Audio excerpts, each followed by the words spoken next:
गोपीपुर गांव में ममता अपनी बेटी संध्या के साथ एक झोपड़ी में रहती थी। ममता का पति बेटी जनने के कारण उसे कई साल पहले ही छोड़कर चला गया था। उसके जाने के बाद ममता ने संध्या का पालन पोषण अकेले किया। वो दोनों माँ बेटी दिन रात खेत में काम करके सुंदर सुंदर फूलों की खेती करते थे और फिर उन फूलों को बाजार में बेचकर पैसे कमाया करते थे, जिससे उनके घर का थोड़ा बहुत गुजारा चल जाया करता था। वो दोनों अपने इस छोटे से काम से कमाई करके भी खुश थे, लेकिन उनकी पड़ोसन कामिनी से उनकी ये खुशी बर्दाश्त नहीं होती थी, क्योंकि कामिनी भी अपने पति किशोर के साथ फूलों की खेती करती थी, लेकिन वो अपने मुरझाए हुए फूलों को भी काफी महंगे में बेचती थी, जिससे उनके पास ग्राहक कम आते थे। एक रोज ममता बाजार से फूल बेचकर घर आई तो संध्या अपनी माँ के लिए पानी लेकर आई। माँ, ये लो पानी पियो। मेरी बच्ची मेरा कितना ख्याल रखती है।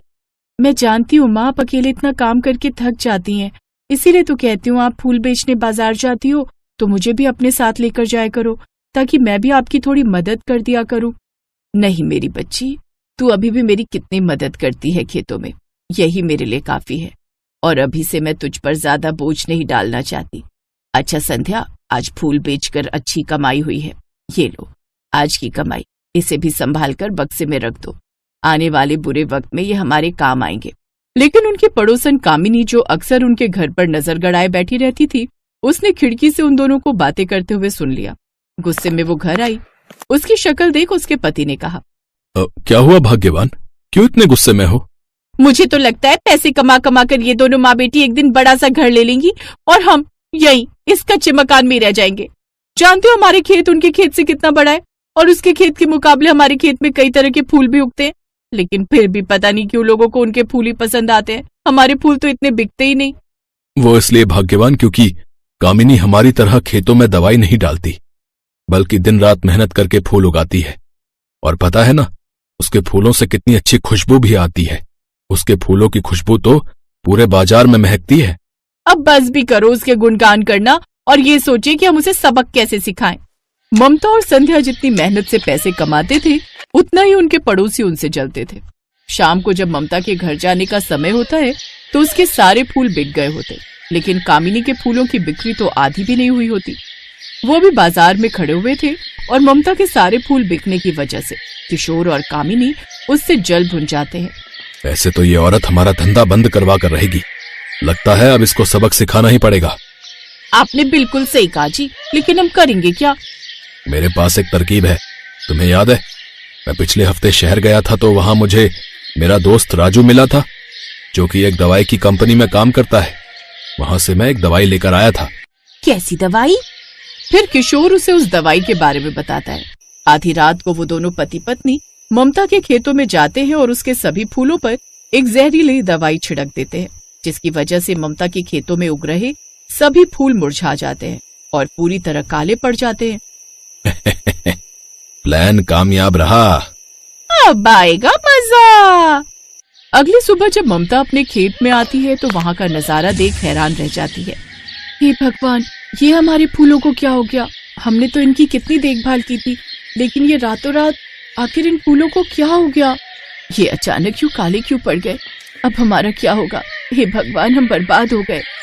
ममता की आंखों में आंसू आ जाते हैं। संध्या उसे हौसला देते हुए कहती है, माँ संभालो अपने आप को, आप चिंता मत करो, मैं हूँ ना, हम दोनों मिलकर सब ठीक कर देंगे। आप ही कहते हो ना, कभी हिम्मत नहीं हारनी चाहिए।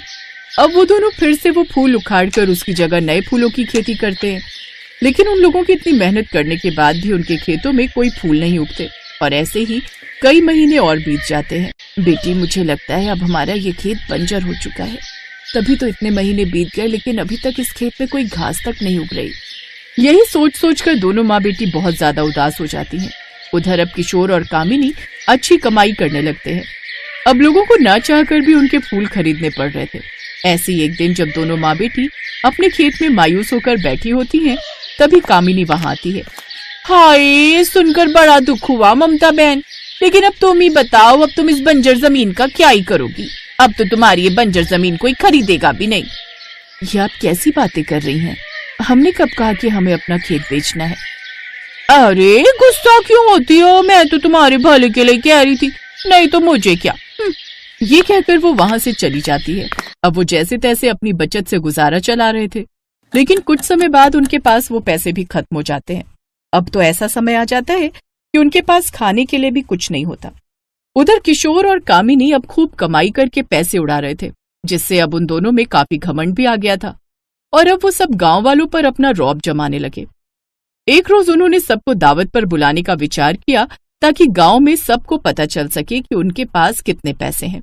साथ ही कामिनी ममता को नीचा भी दिखाना चाहती थी।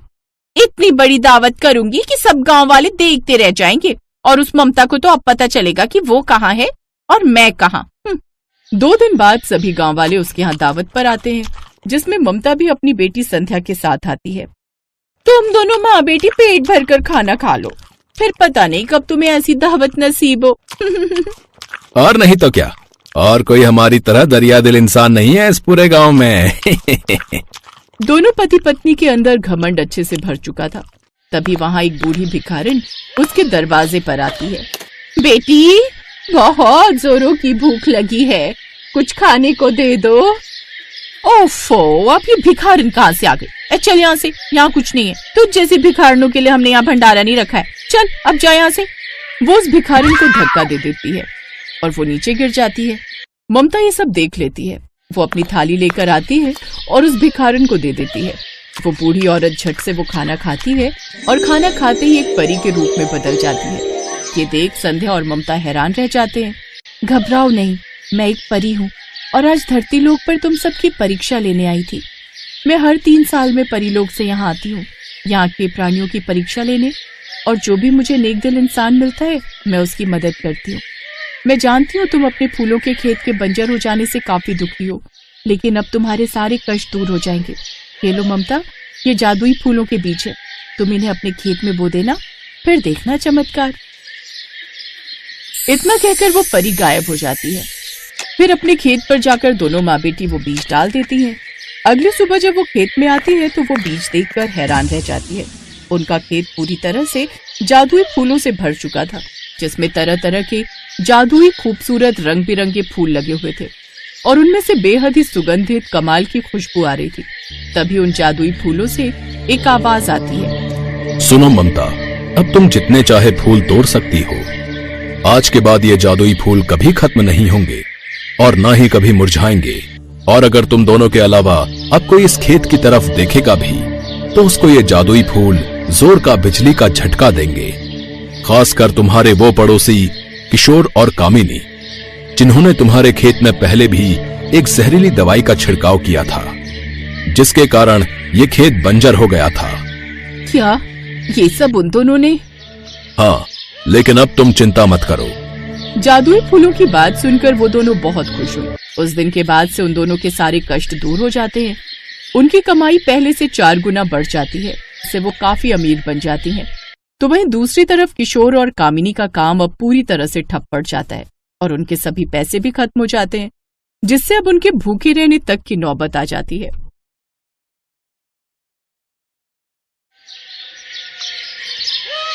रोशन अपने गांव के मुखिया के घर माली का काम करता था और उसकी पत्नी रजनी घर में रहकर सिलाई का काम करती थी। वो गांव के लोगों के कपड़े सिलती थी। दोनों पति पत्नी दिन रात मेहनत करते थे ताकि वो अपनी गृहस्थी की गाड़ी को सही से चला सके। उनके परिवार में उनकी 6 साल की बेटी रेनू और बूढ़ी बीमार माँ साथ में रहती थी। एक रोज रोशन मुखिया की हवेली से काम करके लौटता है तो रजनी उसके लिए सत्तू लेकर आती है। ये लीजिए जी, सत्तू पी लीजिए, धूप में काम करके थक चुके होंगे ना। रजनी, हम गरीबों के लिए गर्मी सर्दी बरसात कोई भी मौसम सही नहीं होता। गरीबों को तो हर मौसम में मार झेलनी ही पड़ती है। सही कहा जी। अच्छा, मैं बाजार जा रही हूँ, आज सिलाई से कुछ पैसे मिले थे, उनसे माँ जी की दवाइयाँ ले आती हूँ। रोशन को बागवानी का बड़ा शौक था। वो सेठ जी के यहाँ जो तरह तरह के फूल लगे थे उनके कुछ बीज अपनी क्यारी में लाकर बो देता है और रोज उनमें पानी देता है। कुछ दिन बाद उसकी क्यारी में बड़े ही सुंदर सुंदर फूल लगने शुरू हो जाते हैं। अरे वाह बाबा, इन फूलों से तो कितनी अच्छी महक आ रही है और ये दिखने में भी कितने सुंदर हैं। हाँ रेनू, इन फूलों में तेरे बाबा की मेहनत जो लगी हुई है। माँ, कल रानो दीदी की शादी में हम सब जा रहे हैं ना, तो मैं वहाँ क्या कपड़े पहन कर जाऊँ? बेटी, बक्से में तेरी जो फ्रॉक रखी है तू उसे पहन जा। नहीं माँ, हर शादी में मैं वही पहन कर जाती हूँ। पिछले 3 साल से मैं हर दिवाली, शादी और यहाँ तक कि अपने और अपनी सहेलियों के जन्मदिन में भी उसे ही पहनती हूँ। अब मुझे नए कपड़े दिलवाओ, मैं उसे पहनकर नहीं जाऊंगी। रजनी ये सुनकर दुखी हो जाती है। बहू, वो इतना कह रही है तो उसे नए कपड़े दिलवा देना। माँ जी, नए कपड़ों के लिए पैसे नहीं है। जो पैसे थे उनसे घर का राशन और आपकी दवाइयाँ आ गई। तो फिर ठीक है माँ, मैं भी शादी में नहीं जाऊंगी, नहीं जाऊंगी, नहीं जाऊंगी। रेनू रोते हुए वहां से चली जाती है। रजनी को अपनी बेटी का टूटा दिल देखकर दया आ जाती है। फिर वो अपना एक पुराना भारी दुपट्टा निकालती है जो कि एकदम फीके रंग का होता है। ये दुपट्टा तो बहुत फीके रंग का है, अब इसमें ऐसा क्या करूं कि ये रंग भरा हो जाए। रजनी की नजर अपने बगीचे में लगे रंग बिरंगे फूलों पर जाती है। वो उन फूलों को तोड़ती है और उस दुपट्टे पर सिलाई करने बैठ जाती है। उस फीके दुपट्टे को काटकर वो उसकी चोली और लहंगा बना देती है। फिर वो तरह तरह के रंगीन फूल लगाकर उनसे बहुत ही सुंदर लहंगा बना देती है और दरवाजे की दहलीज पर बैठी हुई रेनू के पास लेकर जाती है। देख रेनू, तेरी माँ ने तेरे लिए क्या बनाया है? तेरे लिए नया फूलों का लहंगा। ये तो बहुत ही सुंदर है माँ, और इन फूलों से कितनी अच्छी खुशबू आ रही है। ये तो मुझे बहुत पसंद है। रेनू अगले दिन शादी में वही लहंगा पहनकर जाती है। उसका लहंगा देख सभी उसकी बहुत तारीफ करते हैं। अरे वाह रेनू, तेरा लहंगा तो बहुत ही सुंदर लग रहा है। ये तो दुल्हन के लहंगे से भी अच्छा है। सच में, मुझे भी अपने लिए ऐसा ही लहंगा लेना है। तुमने इसे कहाँ से खरीदा? ये तो मेरी माँ ने मेरे लिए सिला है। क्या सच में? रजनी, ये फूलों वाला लहंगा तुमने बनाया है? कुछ दिनों में इसकी मौसी की शादी है। मैं चाहती हूँ तुम उसकी शादी के लिए ऐसा ही एक ब्राइडल लहंगा तैयार करो और एक मेरी बेटी के लिए भी ऐसा ही लहंगा बनाओ। जितने पैसे लगेंगे मुझे बता देना। फिलहाल ये रखो एडवांस। आपका बहुत बहुत शुक्रिया। सभी उस शादी में रेनू के लहंगे की बहुत तारीफ करते हैं। शादी में ही रजनी को ढेरों ऑर्डर मिल जाते हैं। ये देख रजनी और रोशन बहुत खुश होते हैं। रजनी उन एडवांस मिले पैसों से बाजार से कुछ कपड़ा खरीद कर लाती है। फिर उनमें अपने बगीचे के फूलों से सिलाई करती है और ब्राइडल वाले लहंगे पर लाल गुलाबों के फूल से सिलाई करती है। ये लीजिए जी, सभी 80 ऑर्डर कंप्लीट हो चुके हैं। अब आप इन्हें ग्राहकों के घर पहुंचा दीजिए। अब हमारी सारी परेशानियां दूर हो जाएंगी। हम माँ जी का इलाज अच्छी जगह करवाएंगे और अपनी रेनू के लिए नए नए कपड़े खरीद सकेंगे। सही कहा रजनी, अब हमारे अच्छे दिन शुरू हो गए। अब रजनी के बनाए हुए फूलों वाले लहंगे को हर कोई, दुल्हन हो या रिश्तेदार, शादी और पार्टियों में पहनना चाहते थे। अब तो उसे शहरों से भी कई ऑर्डर आने लगे। देखते ही देखते उसकी खूब कमाई होने लगी। रोशन ने भी मुखिया का काम छोड़ दिया। अब वो खुद के फूलों के बगीचे में नए नए फूल उगाता, जिससे रजनी लहंगे बनाती। कुछ सालों में ही उन्होंने गांव में ही बड़ा सा शोरूम खोल लिया, जहां शहरों से और दूसरे राज्यों से लोग उसके लहंगे खरीदने आते हैं। अब उनकी सारी परेशानियां